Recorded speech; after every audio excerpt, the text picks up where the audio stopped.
Salam sejahtera untuk kita semua, Bapak, Ibu, dan Saudara kekasih.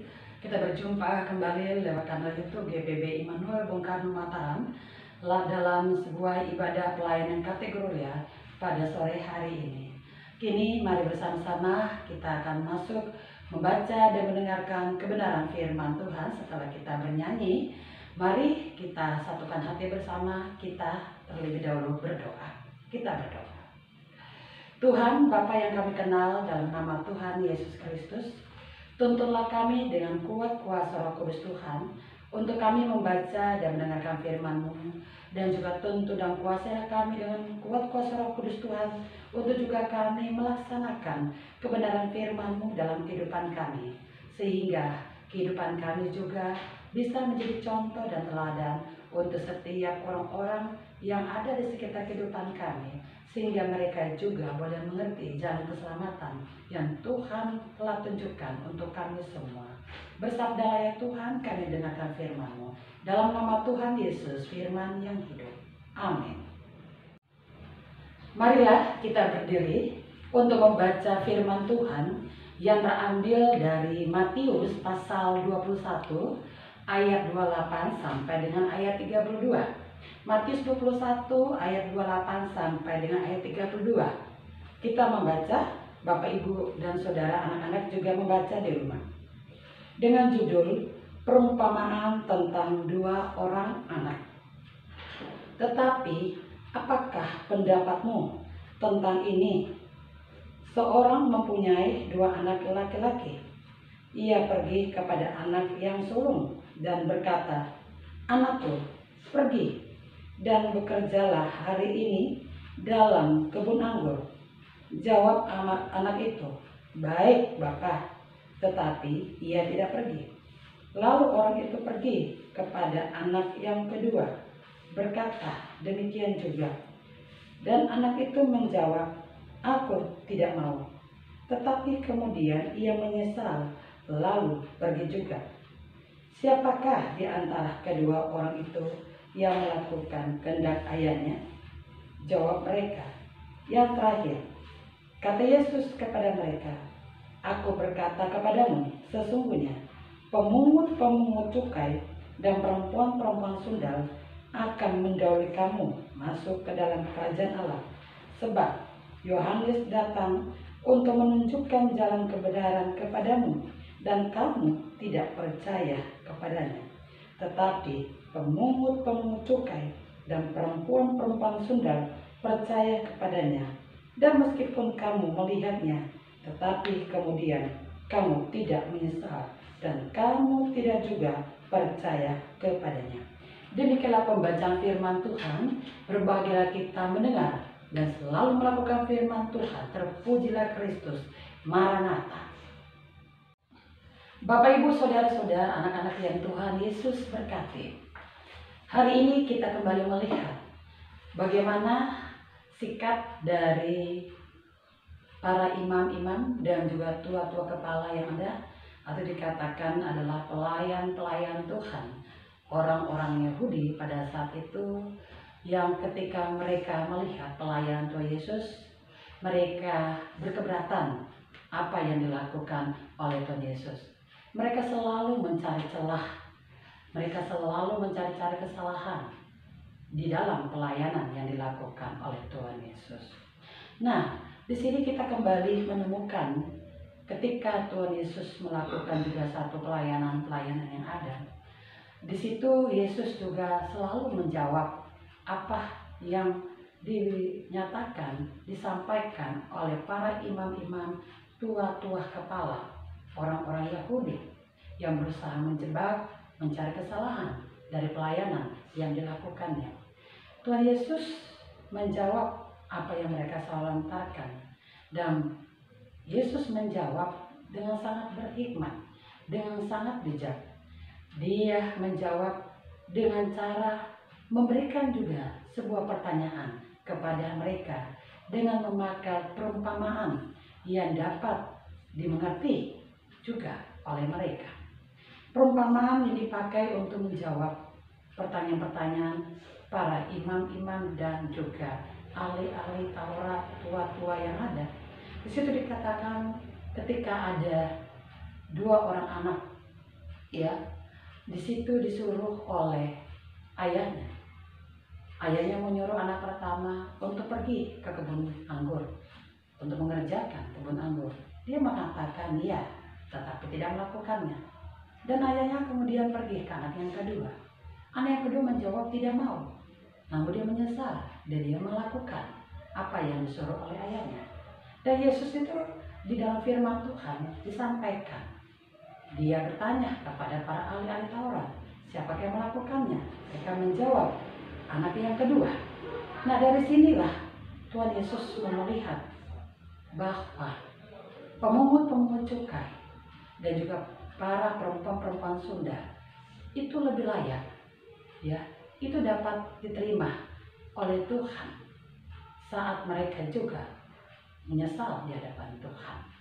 Ketika mereka mendengar, ketika mereka mengetahui dan melakukan apa yang diperintahkan Tuhan saat ada pembaptisan yang dilakukan oleh Yohanes Pembaptis, di situ mereka melakukan. Namun para ahli Taurat dan juga Farisi yang ada di situ dikatakan mereka yang melihat proses pembaptisan itu, tetapi tidak memberikan diri mereka karena mereka menganggap diri mereka sudah saleh, sudah bersih dan sudah layak di hadapan Tuhan. Mereka melihat perempuan Sunda, pemungut-pemungut cukai atau pemungut-pemungut pajak itu adalah orang-orang berdosa, adalah orang-orang yang tidak layak, orang-orang yang najis. Mereka perlu untuk melakukan pertobatan. Bapak, Ibu, dan Saudara yang terkasih, perumpamaan ini sangat sederhana juga untuk kita mengetahui bersama-sama. Dari perumpamaan ini Tuhan Yesus juga mengajak kepada kita bersama. Yang pertama, kita melihat bahwa ada kesempatan kepada kita.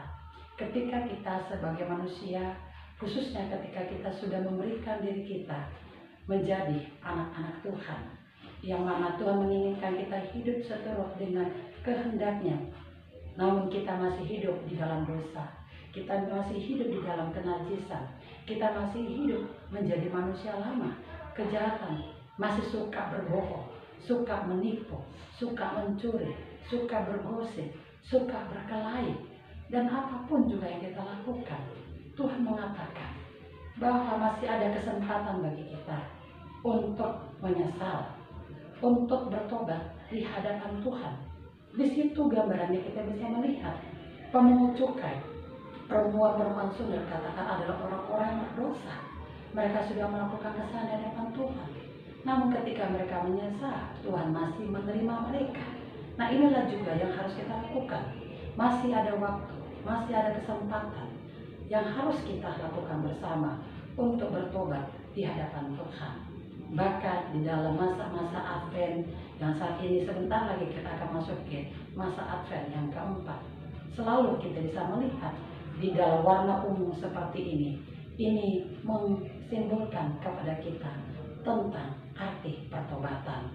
Jadi ketika kita mau hidup berkenan dan juga menerima janji Tuhan, yakni kehidupan yang kekal di sorga nanti, mari kita bertobat.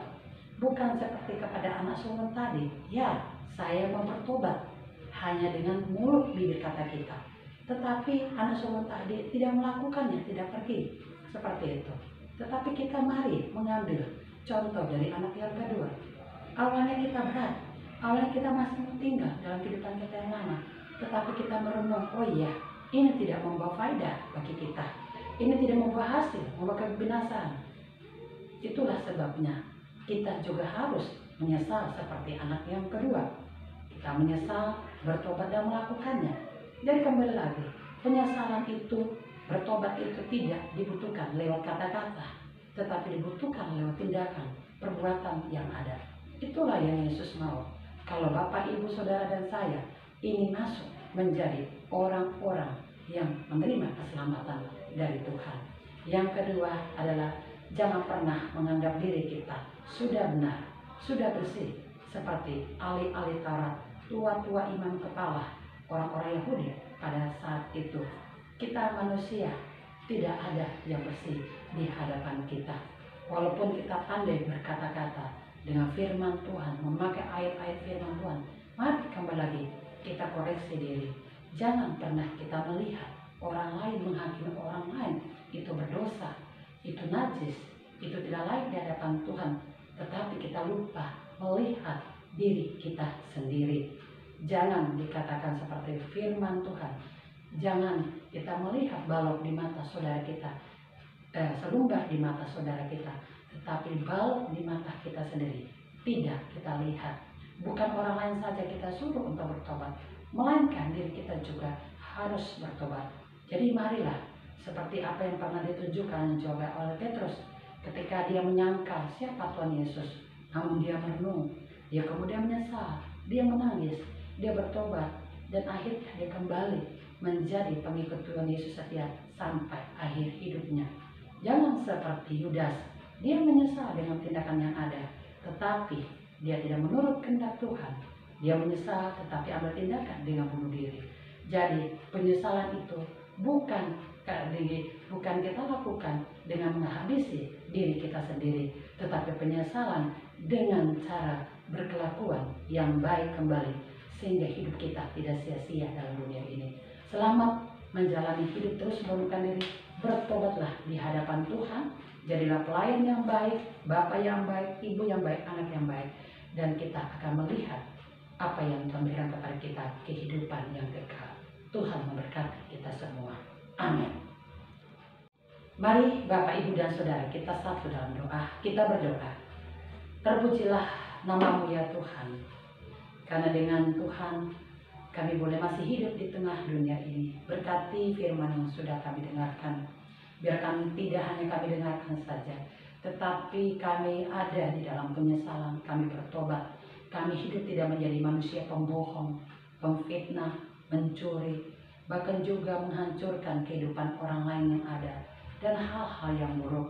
Biarlah kami tunjukkan pertobatan kami dengan langsung mengerjakan apa yang Tuhan Yesus lakukan, yang perintahkan kepada kami. Bukan dengan kata, ya Tuhan kami bertobat, tetapi kami tidak melakukan. Terima kasih untuk firman-Mu. Berkatilah rumah tangga kami sebagai orang tua, sebagai ibu, sebagai anak, sebagai saudara. Ajari kami di dalam masa-masa Advent seperti ini, kami hidup di dalam perdamaian keluarga yang ada. Seluruh pergumulan kami serahkan kepada tangan pengasihan Tuhan. Untuk Tuhan menolong kami dengan kekuatan Tuhan, sehingga kami tidak putus asa dan persoalan kami tetap dikuatkan, dimampukan oleh Tuhan. Walaupun di dalam persoalan kami begitu berat dan juga ada kesalahan-kesalahan kami lakukan, ampuni kami semua. Terima kasih Tuhan. Berkati rumah tangga kami, berkati pekerjaan kami, berkati pelayan kami, berkati kota kami yang ada, berkati pemimpin kami, berkati Indonesia, berkati dunia yang ada Tuhan. Begitu banyak hal yang akan kami ada bersama. Berikan kesehatan kepada kami untuk berjuang bersama demi kemuliaan nama Tuhan. Terima kasih Bapa dalam kerajaan sorga. Inilah doa kami yang kami panjatkan dalam nama Tuhan Yesus yang telah mengajar kami berdoa bersama. Bapa kami yang di sorga, dikuduskanlah nama-Mu. Datanglah kerajaan-Mu, jadilah kehendak-Mu di bumi seperti di sorga.